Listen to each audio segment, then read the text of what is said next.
Bismillahirrahmanirrahim. Assalamualaikum warahmatullahi wabarakatuh. Perkenalkan, nama saya Rio Sanando Merbanov dengan NIM 22063064 dari Prodi Pendidikan Teknik Elektro. Baiklah, saya di sini akan mempresentasikan tugas yang diberikan oleh Bapak Muklidi dari mata kuliah Media Pendidikan. Saya mengambil PPT dengan judul Mengenal Power Pack dan Torsimeter.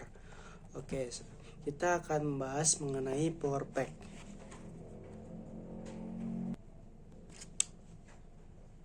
Power Pack memiliki fungsi utama, yaitu menyediakan sumber tegangan listrik dalam situasi di mana akses stop kontak konvensional itu terbatas. Jadi di saat akses stop kontak konvensional itu terbatas, kita bisa menggunakan Power Pack untuk colokan listrik, karena power pack itu terdapat banyak stop kontak, dan juga di power pack itu kita bisa mengatur tegangan yang akan kita gunakan.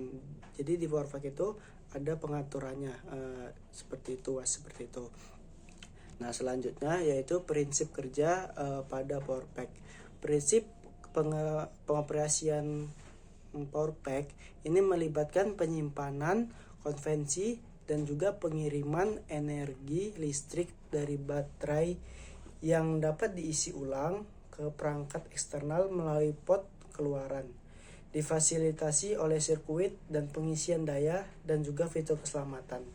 Jadi di power pack ini kita ngambil listrik dari tegangan PLN, kita masukkan ke power pack. Nah, jadi di power pack itu bisa disimpan juga gitu. Nah, setelah itu dengan stop kontak yang ada di power pack, lalu kita gunakan power pack itu untuk stop kontak, untuk menyalurkan kepada alat-alat elektronik lainnya, seperti yang saya lakukan di lab mesin-mesin listrik, yaitu kami menggunakan power pack sebagai media untuk menyalakan atau menghidupkan sebuah generator.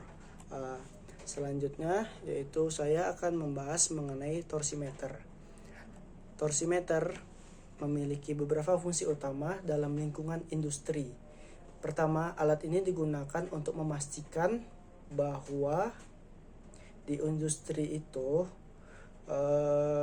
mesin atau perangkat yang diuji menghasilkan torsi yang sesuai dengan standar yang ditentukan. Jadi torsimeter ini mengukur kecepatan perputaran dari sebuah mesin gitu. Nah, bisa juga digunakan pada motor, mobil, pada mesin-mesin generator dan lain-lainnya. Selanjutnya yaitu prinsip pengoperasian dari torsimeter. Prinsip pengoperasian torsimeter ini melibatkan deteksi pengukuran dan pemrosesan torsi yang diterapkan pada poros atau komponen menggunakan mekanis sensor elektronik dan prosedur kalibrasi untuk memberikan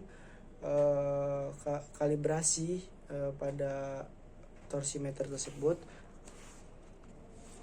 Dan torsimeter ini diaplikasikan pada banyak sekali industri dan juga penelitian, seperti pada pabrik-pabrik yang menggunakan mesin-mesin generator itu menggunakan yang namanya torsimeter. Dan torsimeter ini juga digunakan di motor, di mobil sebagai alat pendeteksi kecepatan dari perputaran roda itu, atau kita biasa pakai yaitu kilometer per jam, atau kecepatan yang ada di speedometer motor dan mobil. Mungkin hanya itu yang dapat saya presentasikan.